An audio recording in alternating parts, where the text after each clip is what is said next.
I'm Erick Baker, and this is Tennessee Uncharted. No clay pigeons were harmed during the filming of this episode. That's a lie. We broke a whole bunch of these. That's pretty good. I'm Erick Baker, and I've lived in Tennessee my entire life. However, for the last decade, touring the world, I've only seen it passing by from a windshield. But finally, Tennessee is calling me back where I belong. There's a place you've never been. It's right where you want to be. I want to rediscover how great my home state is, and I want you to come with me. Uncharted. On this episode, we travel to Clarksville, Tennessee, whose history dates back to 1785. Since that time, the city's become best known for its role in the Civil War and military presence from nearby Fort Campbell Army Base. Also noteworthy is Austin Peay State University, which, as it turns out, isn't the city's only means of shaping America's youth. Each year, Clarksville hosts the Tennessee Outdoor Youth Summit. For an enthusiast like me, outdoors is all I needed to hear to make my way out and learn more. I'm not sure what to expect, but I have a feeling that I may encounter one of my oldest and greatest enemies, poison ivy. I am highly allergic. My mom and dad have always said that I could get poison ivy just by looking at it. For me, it's become one of the many hard facts of life. It's the price I pay to play outside. I'm always shocked when I meet someone who's never had poison ivy. My grandfather, he was immune to it. But these aren't the people I mean. I'm talking about the people who have never had it because they've never had the opportunity. For many students, the classes at Toys are designed to deepen their appreciation for the outdoors. But for others, those who've never even been in the acre of woods at the end of their cul-de-sac, these classes serve as a first opportunity. We are delighted to be here, and I guess first, I just want to know a little bit about what Toys is. Well, Toys is the Tennessee Outdoor Youth Summit. It's a week-long summer camp for high school students from across the state of Tennessee to come and get involved with the outdoors and learn more about that environment. It gives you a chance to be a kid again right before you have to grow up. And then you last chance to see all your friends and have a good time. And what are you guys hoping to accomplish here with these kids? Well, we do a number of classes. They cover everything from shooting sports to recreational to hunting and fishing to biological classes. So we want to take kids from inner cities to good old country boys and girls, and get them involved and get more sportsmen across the state and get them more knowledgeable about what we're doing. We're seeing kids that's never fished before going out fishing. We're seeing kids that had no idea, of the type of birds here, the snakes and stuff. It's a good educational camp, but it's fun. Tomorrow afternoon, I'm going to be in on the skeet shooting class. Now I got some pretty good kids. Are you prepared for this? Well, we're headed to the Nashville Gun Club in the morning, and I'm going to brush up on my skills, and then we're going to be back, and I'm going to see how I stand up next to these kids. So good luck. I got some great girl shooters here. All right. All right, guys, you ready? I'm going to hit the bear in the head.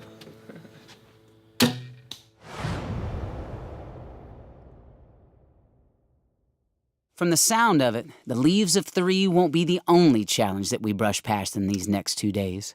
And while I'm not as quick as I used to be, thanks to my good friend Terry Hetrick at the Nashville Gun Club, I'm about to learn how sharpshooting is all about getting out of the way of your natural intuition.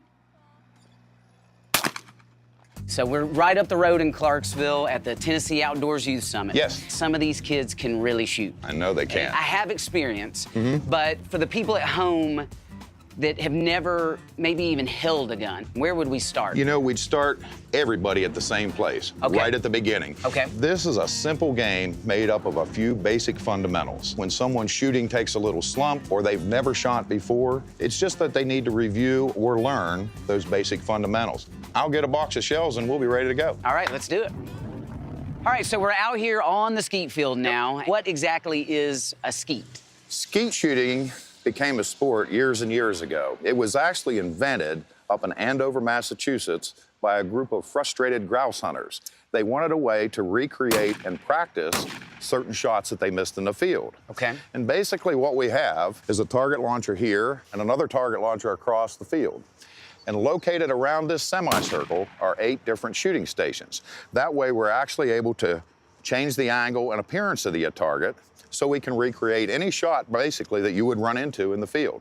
The sport got so popular that even people that don't enjoy hunting, don't like getting up early, can come out and enjoy skeet shooting as a hobby. Okay. You brought some shooting equipment with you today. It's a thing I call your animal. Your animal is your natural instinct. Thing that makes you reach up to grab a ball at the right time. You know what I mean? Yeah. The good news is, your animal's the best shot on your team. All right, well, let's start shooting. I agree. Now, let's put your cheek on there snug. You gotta get that rear sight in place. We're looking at the target. Okay. When you're ready. Pull. Bang, another perfect shot. All right, let's load one up here. All right, let your animal do it. Come on, animal. Pull. How about that, buddy? Very nice. All right. Very nice. Nice.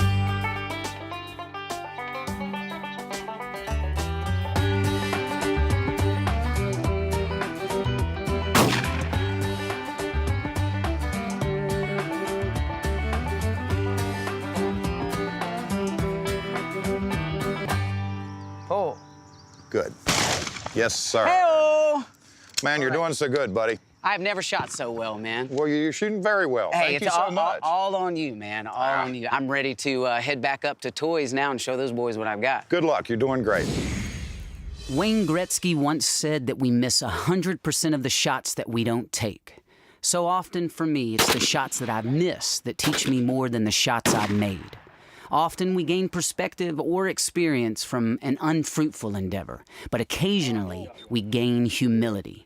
And for me, few things humble me more than learning from the very people I set out to teach. Nice. All right, so we're in the skeet shooting class now, and first round of shooting, so I'm a little nervous. I gotta remember my training, focus in. Good shooting, man, good shooting. So we'll see how I do. Fingers crossed. Come on, Eric, you got this. Oh.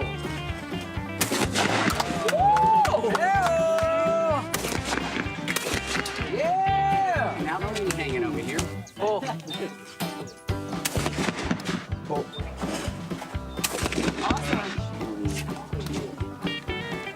Oh. Come on, man. My animal's asleep. Oh.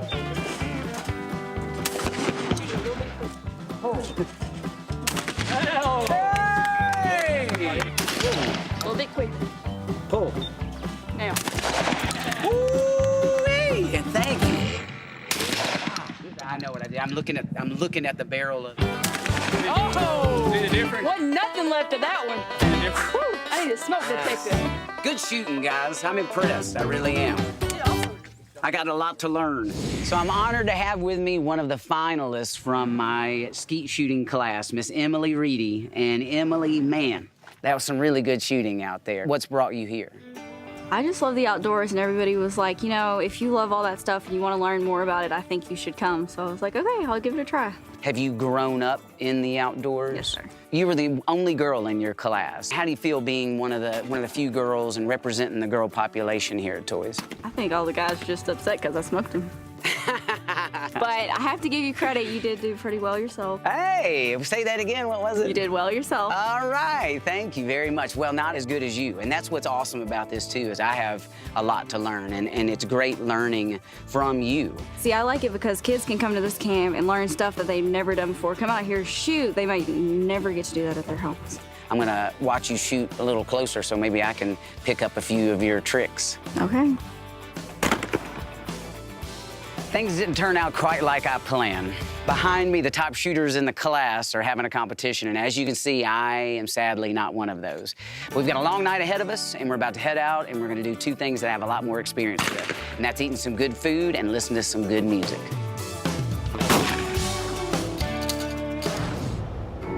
I need to go shopping. Shoes are all wrong. Just look in my closet, not a thing to put on. I wonder how these jeans make me look from behind. Things that never cross a man's mind. So not only does the the Tennessee Outdoor Youth Summit offer tons of outdoor adventure. It also offers dinner and a show.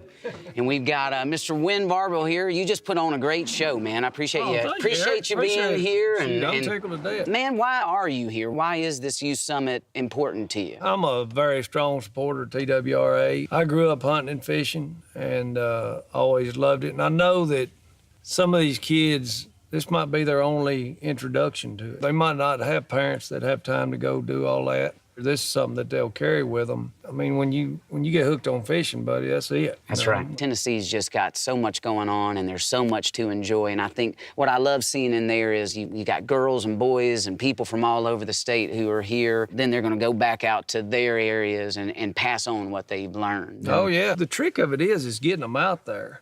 And once you get them out there, they find out that it's so much better than the virtual outdoors. You know, you catch real fish and you shoot real deer, you walk real trails, and nothing like that. I mean, right. There's no app for that. You know?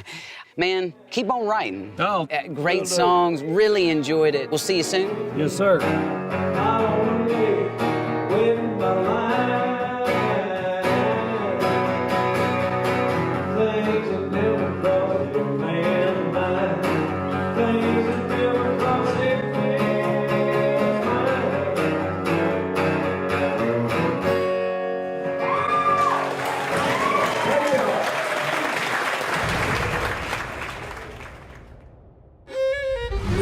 I, myself, am a father.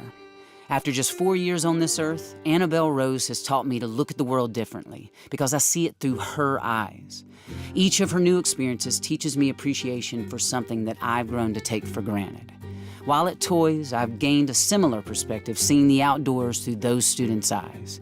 It's reminded me of how lucky I've been to grow up playing under the trees of Tennessee.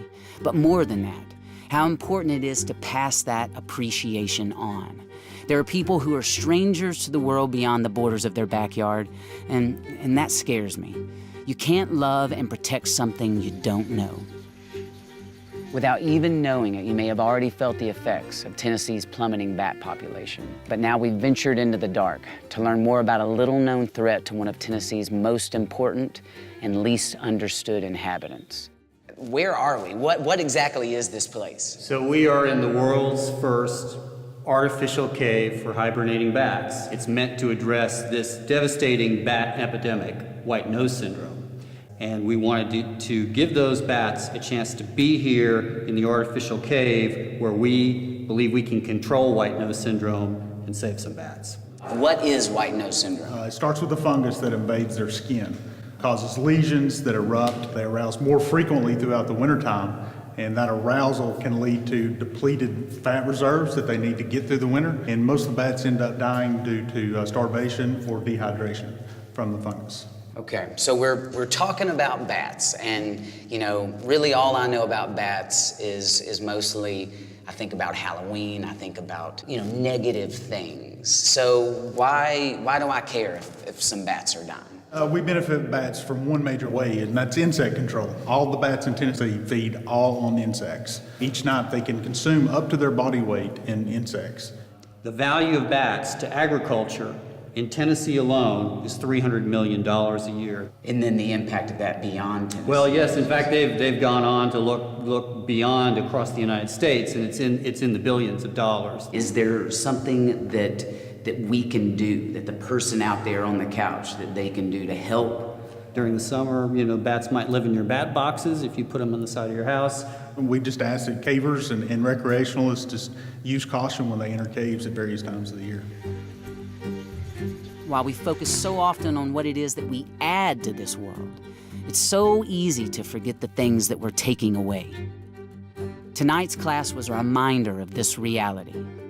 I can't be sure what lesson tomorrow will hold, but if day one was any example, I'm in for a lot.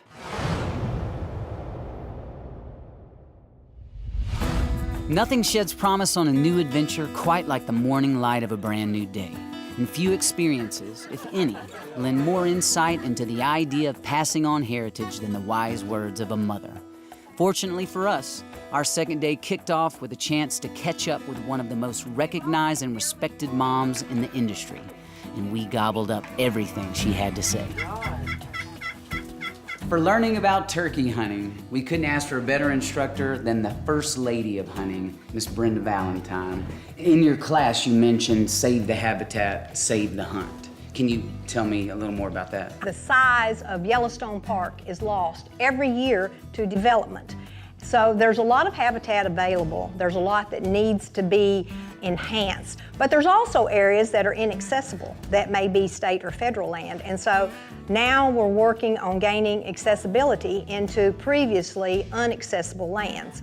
So if we have the habitat, that is one mission in itself. And saving the hunt means recruiting or retaining the hunters we have. We don't want to lose any hunters because they don't have a place to hunt. But we also want to teach kids like this group that we have here at the summit about hunting, because, you know, we can blink our eye and they're going to be hunters. We have to educate our youth, and then we have to take care of this land because there's not any more. As a parent to a little one, what is your advice to get them outdoors and get them interested in the outdoors? Drag them with you. You can't expect them to sit in front of a TV or rub on an iPad all their life and then walk out in the woods and feel comfortable. Going coon hunting on my dad's back before I was big enough to walk and keep up, that's my earliest memories. But that was a gift because it taught me I was important. That is the message that I've tried to pass down. My daughters are both hunters. I can well remember carrying one of my daughters in a backpack up a tree, screwing in a step, hanging her on the step, and bow hunting all afternoon. Now I have 4 grandchildren. At 5 years old, every one of them was on a bucket between my knees with a cut-down gun, and I let them shoot their first doe. So they would get to say, I provided the meat for this meal. That gave them a sense of pride for what they had done. They realized the circle of life had come right then. Well, talking to you right now, Brenda, I can feel it waking up inside of me. Thank you so much. Thank you. It's been a pleasure. As a Southerner, you can't talk about heritage without talking about food, fried food in particular. So before we head out for our last adventure at Toys, jug fishing for catfish on the Cumberland River, we caught up with the experts at Riverview Restaurant in nearby Ashland City. For owners Walt and Lori, taking over the local eatery meant not only sharing one of the South's favorite dishes, but the recipes of a disappearing generation. I'm here for one thing, and that's the king of your menu, the most popular item. I'm here for the catfish. And you're here for all the right reasons, because that is by far our biggest seller. Let's just go through one of the processes of how you cook fish. Our fillets are 3 to 5 ounce fillets. Okay. When we get it in, we give it all a bath with some salt and some other things in it. A catfish day at the spa. It's a day at the spa for the catfish. Okay. So then we're just gonna get it in the cornmeal, get a generous amount on there. So now in our tray, we're gonna press it out. Now what does that do? Pressing it out will hopefully keep it from curling up. Okay. So then we're gonna go straight from here over to the deep fryer. To keep from burning yourself, you gotta flop it away from you. So now they're going back for a swim. Now they're back at the spa. All right. I think maybe you ought to cook a few. Yeah, man, let's do it. I take my Mississippi friend here. Get a generous amount on both sides. Both sides. In that basket, but kind of flip them where when they splash that way. You're a natural. Hey, all right. They're gonna fry up 6 to 8 minutes. Have you been counting? I've not been counting, no. we don't time our stuff. We're not a fast food place. Yeah. You have to tell by looking at it. Okay. As you can see, these two right here are getting very close. They're starting to turn golden brown. They're still a little bit light, but they're starting to get there. All right, Walt, I think our hard work has paid off here. It's looking pretty good. To start with, here we have some crab cakes made with real crab meat. Okay. My wife came up with a wonderful recipe here, and I can't get enough of them. Hopefully, you'll feel the same as I do. All right. All right, I would go for the hush puppies next, which these are a recipe that we kept using from the previous owners of this place. They have the best hush puppies I've ever eaten. So, and those are total from scratch. Man, I love that. That's delicious. So tell me about this. This recipe came from an older lady who worked here when we bought the place. Mm-hmm. I think she was 80-something years old, Miss Helen Farley. I told her one day that I needed to cook like her because I knew she wasn't going to be around forever. so I came in and cooked with her every day. And this is one of her recipes that she left with me. Wow. Was how to cook turnip greens. Yeah. All right, man. Save the best for last. So. Save the best for last. You cooked these, actually. So. All right. Boom. So there's your catfish. That is right on. With some Dixon, Tennessee tartar sauce. My wife's from Dixon. I love it. Tonight, we're going out on this Cumberland River here, and we're going jug fishing. You will catch some catfish. All right, if I catch a big one, can I bring it in here and maybe you back cook here, it over? Yeah, if you'll clean it for me, I'll cook it for you. All right. Well, hey, I'm going to quit talking, and I'm going to start enjoying this. And just, hey, thank you so much for having us. It's been a pleasure. How's it going, Brad? You doing all right? So you're going to be my captain for tonight? You got a life jacket? Do I need to get one of those? All right. Hey, they're just my size. You want me to see if this thing fits? Oh. All right. Let's do this. Let's catch some fish. With a heavy belly and a happy heart, the setting sun serves as a reminder that our time at Toys is drawing to a close. Like the last day of a family vacation, I tend to get discouraged in the final moments of an adventure. So often, it's the reality of how long it will be before I return that diminishes my enjoyment. Tonight, however, I find myself feeling differently. Maybe it's the mystery of jug fishing. Maybe it's what's still ahead of us this season. Or maybe it's the knowledge that this week I played an active role in passing on this heritage. Okay, I got him. You like okay? You want to get it down? It's an Asian carp. You guys hold it up. Nice.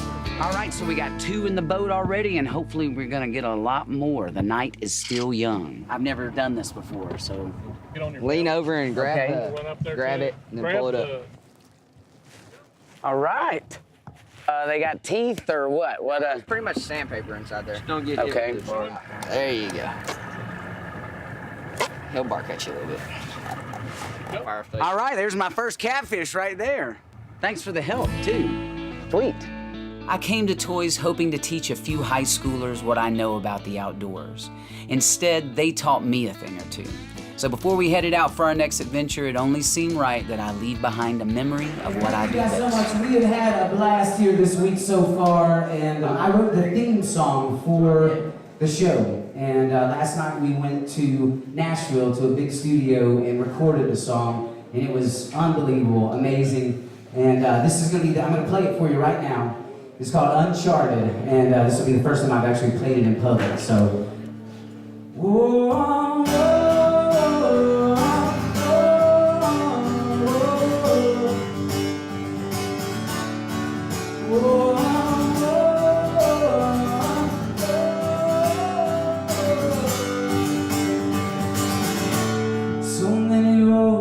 So what we want to do tonight is this. We want to cut the track.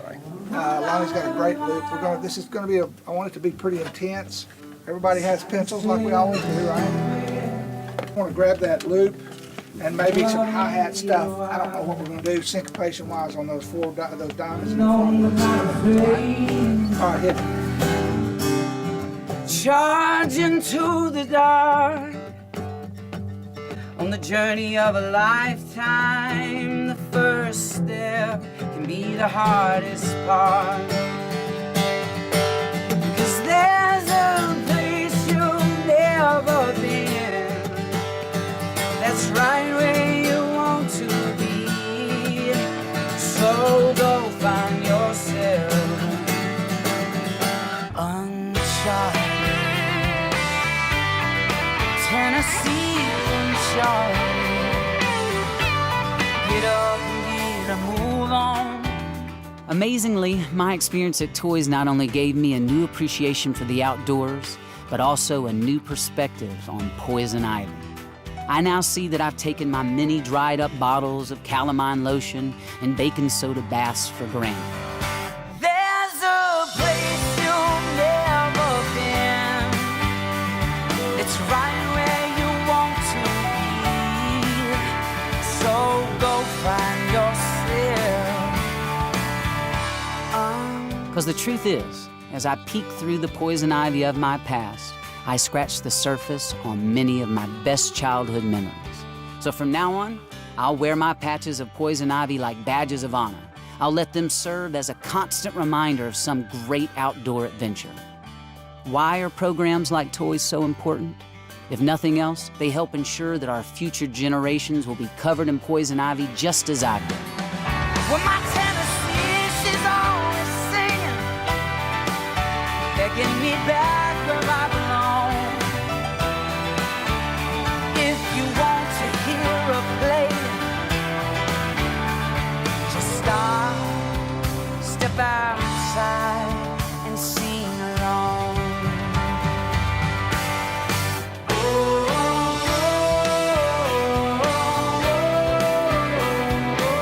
I love the outdoors, and I want others to love it too.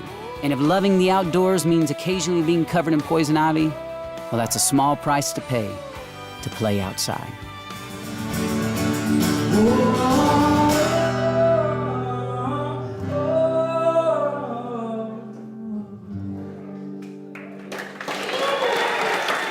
Thank you guys very much. Have a great rest of the week. Much love to you all. Thank you.